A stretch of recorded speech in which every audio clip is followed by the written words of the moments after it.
45 آئے، لوکا 23 باب اس کی 45 آئے۔ اس نے ان سے کہا، میں تجھ سے سچ کہتا ہوں کہ آج ہی تو میرے ساتھ فردوس میں ہوگا۔ آمین۔ ہم سب خدا کی حضور کے سر جھکائیں گے، دعا کریں گے۔ خدا ہم تیرا شکر کرتے ہیں کہ میں خدا ہمیں موقع بخشتا ہے کہ ہم تیری کلام کو بیان کرنے والے بنے۔ پیارے خدا میں دعا کرتی ہوں کہ تو ہمیں یہ خدا اس طرح استعمال کر تیرا کلام ہم میری رہنمائی کرنے والا ہو، ہونٹوں کو زبان کو وسعت کر، لفظوں کی ترتیب عطا کر، اور پیارے خدا جو کلمہ میں پیش کروں وہ جتنی جانے سنی پیارے خدا کو برکت پائے۔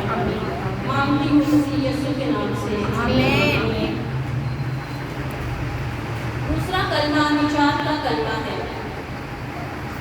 ہم نے آیت میں پڑھا کہ اس نے مجھ سے کہا، میں مجھ سے سچ کہتا ہوں کہ آج ہی تو میرے ساتھ فردوس میں ہوگا۔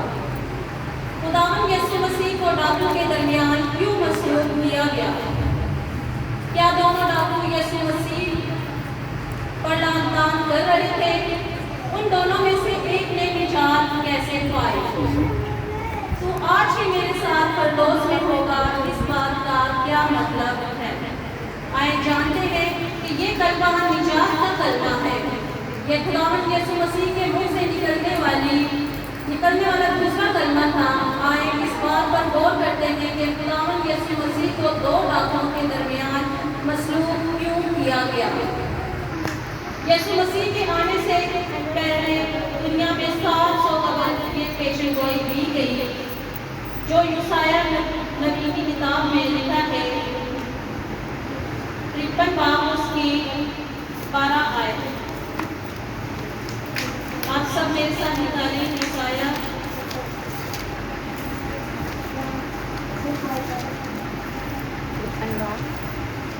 53 باب اور اس کی 12 آیت۔ اس لیے میں اسے بزرگوں کے ساتھ حصہ دوں گا اور وہ لوٹ کا مال زور آوروں کے ساتھ بانٹ لے گا، کیونکہ اس نے اپنی جان موت کے لیے اندھیر دی اور وہ خطاکاروں کے ساتھ شمار کیا گیا، تو بھی اس نے بہتوں کے گناہ اٹھا لیے اور خطاکاروں کی شفاعت کی۔ وہ خطاکاروں کے ساتھ شمار کیا گیا۔ کیا اتنا کافی نہ تھا کہ یسوع مسیح اس دنیا میں آئے؟ کیا اتنا کافی نہ تھا کہ یسوع مسیح نے انسانی شکل اختیار کی؟ کیا اتنا کافی نہ تھا کہ اس نے صلیبی موت اختیار کی؟ پھر اس کو دو ڈاکوؤں کے درمیان بھی کیوں مسلوب کیا گیا؟ پہلی وجہ یہ ہے کہ یسایہ 53 باب 3 آیت میں لکھا ہے، وہ آدمیوں میں حقیر اور مردود، مرد غمناک اور رنج کا آشنا تھا۔ لوگ اس سے گویا روپوش تھے، اس کی تحقیر کی گئی اور ہم نے اس کی کچھ قدر نہ جانی۔ یہ بات پوری ہو سکے اس لیے یسوع مسیح کو دو خطاکاروں کے درمیان مسلوب کیا گیا۔ لوگوں نے اس کو ایک عام قیدی سے زیادہ اہمیت نہ دی، نہ اس کو بادشاہ مانا اور نہ مسیح مانا۔ دوسری وجہ ڈاکو کی نجات ہے، جو یہ ظاہر کرتی ہے کہ صلیب پر بھی اس کے پاس پوری طاقت اور پورا اختیار اور پوری قدرت تھی۔ اس نے صلیب پر ڈاکو کو نجات دی، وہ کمزور نہیں ہوا تھا، اس کے پاس پوری طاقت اور پوری قدرت تھی۔ جسمانی طور پر پطرس نے اس کا انکار کیا اور اس کے شاگرد اس کو چھوڑ کر چلے گئے اور اس کو عدالتوں میں پیش کیا گیا۔ عدالتیں اس پر کوئی وجہ ثابت نہ کر پائی، پھر بھی اس کو صلیب دی گئی۔ یسوع کو کوڑے مارے، سر پر کانٹوں کا تاج رکھا گیا اور پھر اس پر آوازیں کسی گئی اور اس کو صلیب دے دیا گیا۔ کیا یہ ساری باتیں یسوع کو کمزور کر پائیں؟ آپ سب سے پوچھ رہے ہوں گے، کیا یہ ساری باتیں یسوع مسیح کو کمزور کر پائیں؟ نہیں۔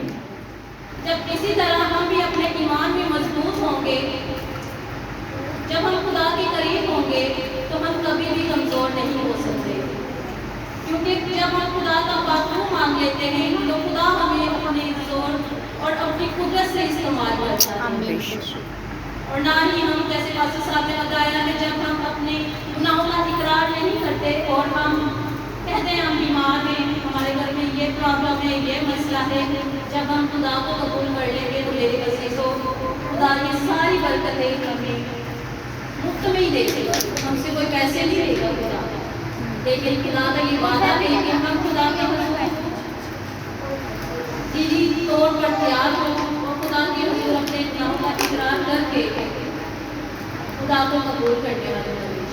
جب ہم خدا کا اقرار کرتے ہیں، اپنے گناہوں کا اقرار کرتے ہیں تو خدا کا باغلو ہماری رہنمائی کرتا ہے، خدا کا خوف ہماری زندگیوں میں آتا ہے۔ اسی طرح یسوع کو کوڑے مارے سر پر مرضوں کا تاج جب رکھا گیا اور پھر اس پر آوازیں کسی گئی اور اس کو صلیب دے دیا گیا، کیا یہ ساری باتیں یسوع کو کمزور کر پائی اور جسمانی طور پر تو کر پائی مگر روحانی طور پر بہت مضبوط ہوا۔ جب ہم بھی خدا میں مضبوطی پاتے ہیں اس وقت پاتے ہیں جب ہم خدا کی حضوری میں چلتے ہیں، راست بازی سے چلتے ہیں، تب ہی خدا ہمیں مضبوط دل عطا کرتا ہے کہ ہم ہمارے اوپر کوئی بھی پریشانی آئے ہم ہر وقت خداوند کی حضوری میں کھڑے ہو کر مقابلہ کرنے والے ہیں، اور ڈاکو کی طرح وہ آپ کو بھی نجات دینے کی قدرت رکھتا ہے۔ آئے اگلی بات پر غور کرتے ہیں، کیا دونوں ڈاکو یسوع پر لعن طعن کر رہے تھے؟ جی بالکل، ڈاکو بھی جو اس کے ساتھ مسلوق کیے گئے تھے اس پر لعن طعن کر رہے تھے۔ شروع میں دونوں ڈاکو اس پر باتیں کر رہے تھے اور اپنی بھڑاس نکال رہے تھے۔ ہم بھی جب پریشان ہوتے ہیں، خدا ہماری دعاؤں کو جواب نہیں دیتا ہمیں، تو ہم کہتے ہیں کہ ہم نے تو دعا کی ہے، ہم نے تو خدا سے مانگا ہے اور خدا نے ہمیں نہیں دیا، پتہ نہیں کیوں نہیں دیا۔ ہم گھبراتے اپنے دلوں میں عجیب عجیب سی باتیں کرتے کہ نہیں میں ایسا کرتا ہوں، میں دعا ہی نہیں کرتا، یا ایسا کرتا ہوں میں خدا کے گھر میں نہیں جاتا۔ تو یہی ڈاکو بھی کر رہے ہیں کہ یسوع کو لعن طعن کر رہے ہیں صلیب پر، اور یہ دیکھ رہے ہیں کہ یسوع ہمارے لیے کیا کرتا ہے۔ دونوں میں سے کسی کو یقین نہ تھا، اسی طرح ہم کو بھی یقین نہیں ہوتا کہ ہم کیسے خدا کے حضور ٹھہر سکتے ہیں۔ اس طرح ان دونوں ڈاکوؤں کو بھی یقین نہیں تھا کہ خدا ہمیں نجات کیسے دے گا، کہ یہ خود کو یا ہمیں بچا سکتا ہے۔ وہ یسوع کے دکھوں میں اضافہ کر رہے تھے جو جسمانی طور پر اس کے دکھ تھے، پھر کیا ہوتا ہے کہ ایک ڈاکو خاموش ہو جاتا ہے۔ یہ خدا کا یہ صلیب پر دوسرا کلمہ ہے، کیونکہ کی عدد میں بھی یہ دوسرا کلمہ یعنی کہ 2 کا عدد آتا ہے اور 2 ہی ڈاکو کے ساتھ۔ اس وقت جب 2 ڈاکو مصلوب ہوئے تھے تو ایک ڈاکو گھبرا رہا تھا، ایک ڈاکو خاموش ہو گیا کیونکہ اس کی زندگی میں خدا کا خوف آ گیا۔ لوکا کی انجیل میں دیکھتے ہیں کہ روح القدس اس کی زندگی کو بدل رہا تھا اور نجات کا کام کر رہا تھا۔ اسی وقت خدا کا خوف اس ڈاکو میں آ گیا، اور ابھی ہم دیکھیں گے کہ خدا کا خوف جب ہماری زندگیوں میں آتا ہے تو ہم کیسے تھے۔ ایک ڈاکو دوسرے ڈاکو ساتھی سے بولتا ہے کہ کیا تو خدا سے بھی نہیں ڈرتا؟ یہ پہلا ثبوت ہے کہ جب ہم خدا سے ڈرتے ہیں تو خدا ہماری زندگیوں میں کام کرتا ہے۔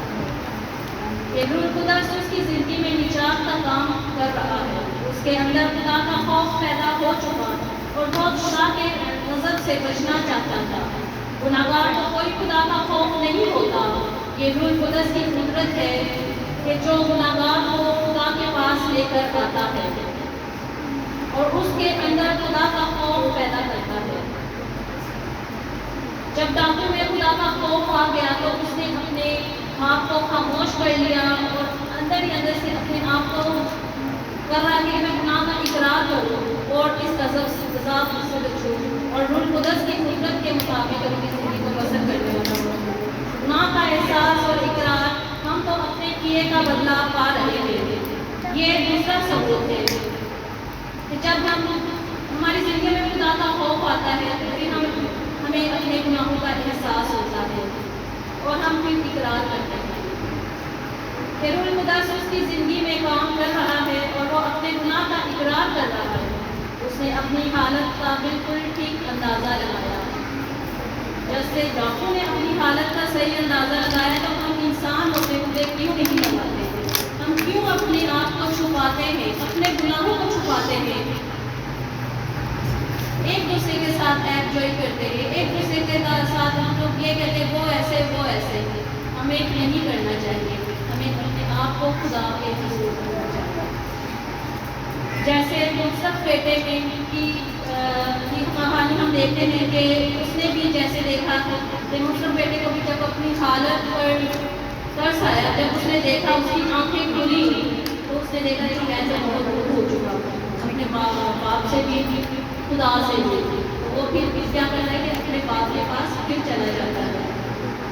اور یہی حالت ہم انسانوں کی ہے کہ جب ہم بہت ہی زیادہ مصیبت میں پڑ جاتے ہیں، کچھ نہ ملے تو پھر ہم خدا کی حضور میں جھکتے ہیں۔ اور یہ بھی میرے خیال ہے کہ خدا کا ہی منصوبہ کہ ہم خدا کی حضوری میں جڑنے کے لیے خدا ہمیں ان مصیبتوں میں ڈال رہا ہے تاکہ ہم اپنے اقرار کریں، خدا کی حضوری میں دعا کریں اور خدا کے قریب ہوں۔ اپنی حالت کا اندازہ لگایا تھا جب اس کی آنکھیں کھلی، جب ہمیں بھی ہوش آتا ہے، جب ہماری آنکھیں کھلتی ہیں تب ہمیں پتہ چلتا ہے کہ ہم کتنے گناہ گار ہیں۔ ڈاکو کو جانتا تھا کہ اس کی سزا واجبی ہے، کیونکہ ڈاکو کو تو پتہ تھا کہ میں تو سزاوار ہوں، میں تو اس لائق نہیں ہوں، لیکن یسوع مسیح کو جب مصلوب کیا گیا کہ یہ تو اس میں کوئی وجہ نہیں پائی گئی۔ یسوع مسیح کو عدالتوں میں پیش کیا گیا لیکن اس کو کوئی سزا نہیں پائی گئی۔ اس لیے ڈاکٹر نے کہا کہ میری سزا تو واجبی ہے اور اس کو رحم کی ضرورت ہے۔ آپ کے گناہ کا اقرار ہی سچی توبہ کی نشانی ہوتا ہے۔ پھر ہم دیکھتے ہیں کہ یسوع پر ایمان، اس کے بعد وہ کہتا ہے کہ یسوع نے تو کوئی غلط کام نہیں کیا۔ ڈاکو یسوع کے ساتھ اپنے آپ کو کمپیئر کرتا ہے کہ وہ یہی دیکھتا ہے کہ میری تو سزا واجبی تھی لیکن یسوع مسیح نے تو کوئی گناہ نہیں کیا کہ بھی وہ سزا پا رہا ہے، اور وہ اپنے گناہ گار ہونے کے مقابلے میں اس کی راست بازی دیتا ہے۔ سچی توبہ ہونے پر ہم اپنے آپ سے نظریں ہٹا کر یسوع پر نظریں لگا دیتے ہیں۔ جب ہم سچی توبہ کر لیتے ہیں تو ہم خداوند پر نظر لگا دیتے ہیں۔ پھر چاہے کوئی طوفان آئے، کوئی وبا آئے، کچھ بھی ہو، ہمیں ڈر نہیں ہوتا۔ ابھی بھی یہ گزرے دنوں میں جیسے یہ حالات خراب ہوئے، زلزلے آئے، وبائیں آئیں، لیکن میں سمجھتی ہوں کہ وہ لوگ نہیں کمزور ہوئے، نہ وہ ڈرے جو خدا میں مضبوط ہے۔ جو خدا میں مضبوط ہوتا ہے وہ ہمیشہ کامیابی حاصل کرتا ہے، اس سے وہ خوشی ہوتی ہے کہ یہ سب ہونا ضرور ہے۔ پھر معافی کا ہم دیکھتے کہ ڈاکٹر نے کس طرح معافی مانگی۔ جب تو اپنی بادشاہی میں آئے تو مجھے یاد کرنا، یعنی وہ یسوع سے معافی مانگ رہا ہے۔ تھوڑی دیر پہلے جب یسوع نے باپ سے درخواست کی کہ ان لوگوں کو معاف کر، ڈاکٹر نے یہ بات سنی، ان سب لوگوں کو معافی مل سکتی ہے تو مجھے کیوں نہیں مل سکتی؟ اور ان سب کے لیے فضل کو مہیا کیا گیا ہے تو میرے لیے یہ فضل مہیا کیوں نہیں کیا گیا؟ تو اس نے بھی کہا کہ اس فضل میں شامل کیوں نہیں ہو سکتا ہے؟ یاد رکھیں جب روح القدس آپ کی زندگی میں نجات کا کام کرتا ہے تو سب سے پہلے خدا کا خوف آتا ہے۔ جب روح القدس ہماری زندگی میں آ جاتا ہے تو ہم میں خدا کا خوف آ جاتا ہے اور ہم پھر راست بازی پر چلتے ہیں، راست بازی سے اپنی زندگی بسر کرتے ہیں، بلا ناغہ خدا کی حضور میں جھکتے ہیں، خدا کے کلام کو پڑھتے ہیں، خدا کے کلام کو سن کر جو پڑھتے ہیں ہمارے سے خوشی ہوتا ہے، ہم دوسروں تک پہنچاتے ہیں۔ اور خدا کا بھی یہی پلان ہے کہ ہم خدا کے کلام کو دوسروں تک پہنچاتے ہیں۔ پھر وہ آپ کے گناہ کو آپ پر ظاہر کرتا ہے، پھر آپ یسوع کے پاس آتے ہیں اور معافی کی امید آپ کے دل میں جام ہوتی ہے۔ جب ہم خدا کی حضوری میں اپنے گناہ کا اقرار کر لیتے ہیں، خدا کا خوف پیدا ہو جاتا ہے، پھر ہمیں یہ ملتا ہے کہ ہم